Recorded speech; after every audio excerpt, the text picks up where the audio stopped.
Dobar dan svima, moje ime je Filip i gledate recenziju jednog veoma interesantnog single board računara koji se može koristiti za izradu računarskih i programerskih eksperimenata, projekata kao i za kontrolu eksternih jedinica povezanih na sam mikrokontroler. Hajde da vidimo o čemu se ovde radi.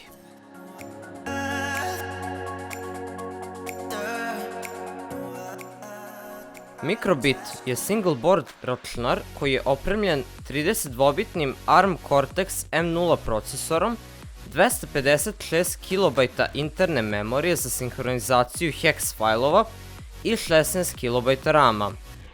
Na prednjoj strani same mikrokontrolerske ploče nalaze se 25 LED dioda za prikaz animiranih šablona, teksta i alfanumeričkih znakova. Pored se nalaze dva programabilna A i B tastera, čija je funkcija pokretanje datih programa, a ispod njih se mogu naći 5 pinova za povezivanje eksternih uređaja.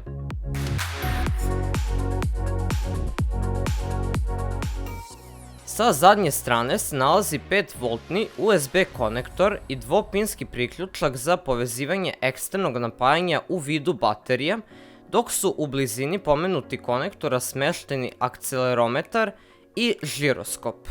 Sam PCB, to je matična ploča, veoma kompaktna, a njene dimenzije su 50 x 40 mm. Ukoliko se odlučite za kupovinu Microbit Go kompleta, treba naglasiti da isti sadrži samo nekoliko najosnovnijih stvari, te da se ovaj single board sistem može koristiti uz veliki broj dodataka. Jedino ograničenje je isključivo vaša kreativnost. Za programiranje Microbit računara neophodno je koristiti jedan od podržanih softvera kao što su MakeCode ili MIU editor, a raspoloživi programski jezici su Scratch, Python, C++ i JavaScript. Ukoliko ste ranije imali iskustva sa Python ili Scratch programskim jezicima, u tom slučaju programiranje Microbit računara može biti veoma jednostavno. Dovoljno je otići na sajt makecode.microbit.org i napraviti nov projekat. Nakon toga pojavit će nam se lista sa svim komandnim blokovima koje Microbit podržava. Za početak ćemo se upoznati sa onim najosnovnijima. Prvo će nam trebati onStart ili forever komanda, u zavisnosti od toga da li će se radnja izvršiti jedan put ili će se ista ponavljati beskonačno puta.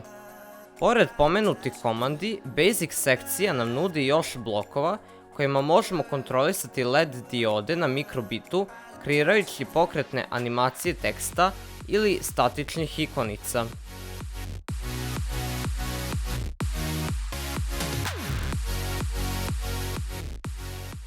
Ispod Basic kartice nalazi se Input sekcija u kojoj možete naći komande za pokretanje radnje, pritiskom određenih tastera ili detekcijom pokreta.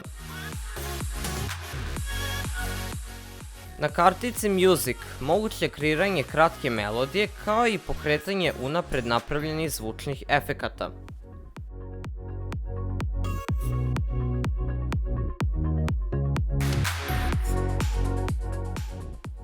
Za početak ćemo napraviti test program kojim će se prikazivati animirani tekst, a nakon toga i svaki karakter pojedinačno.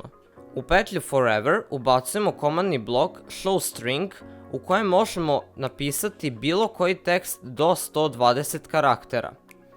Nakon toga komandu showLEDs postavljamo ispod prethodnog komandnog bloka i nju kopiramo nekoliko puta u zavisnosti od broja karaktera u prethodno napisanom tekstu.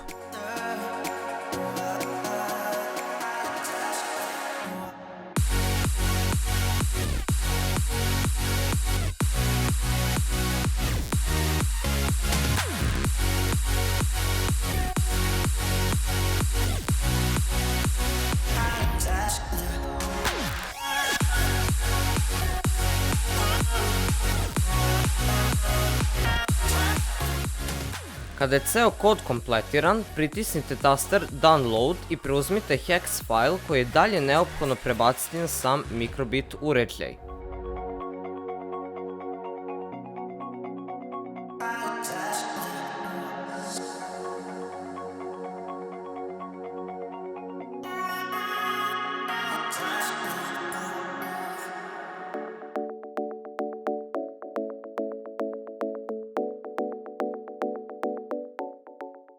Što se tiče povezivanja eksternih jedinica na mikrobit računar, procedura je veoma jednostavna. 0, 1 i 2 pinovi se mogu koristiti kao input, output, to jest GPIO portovi, dok su 3V i GND zaduženi za napajanje povezane eksterne jedinice. Kao primer, povezat ću mikrobit sa 3,5 mm headsetom kako bih mogao da pokrenem određeni program sa komandama iz kartice Music. Da biste to uradili, potrebno je povezati kablove na nulti i GND pin.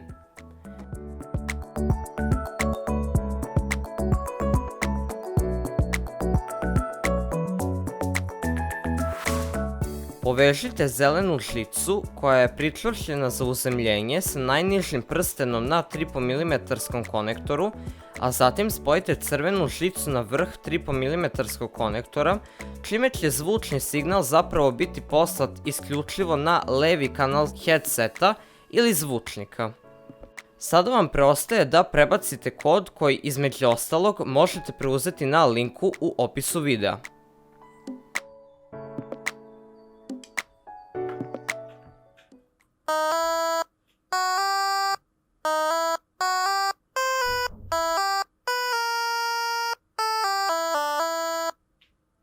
Još jedna zanimljivost mikrobit uređaja je i takozvana shake funkcija, kojom ugrađeni akcelerometar reaguje na izvršen pokret. Ovo je pogotovo bitno ako biste hteli da napravite takozvanu kockicu, koja bi prikazivala nasumičan broj od 1 do 6. Za izradu kompletnog programa potrebna su nam 3 dela koda. Jedan da detektuje bacanje, to jest pokret, drugi da izabere nasumični broj, a zatim i treći koji će da prikaže sam broj. Najpre postavite onShake komandu koja detektuje pokrete. Nakon toga uzmite blok showNumber i stavite ga unutar petlje onShake da biste prikazali broj. Za kraj unesite pick random blok u komandi showNumber da biste izabrali nasumični broj. U neizmenjenim poljima dodelite brojne vrednosti od 1 do 6.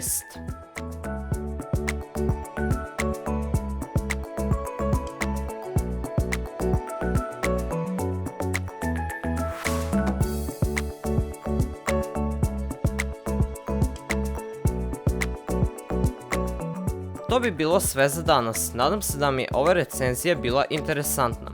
Ako jeste, like, share i subscribe, a mi se vidimo u sljedećem videu.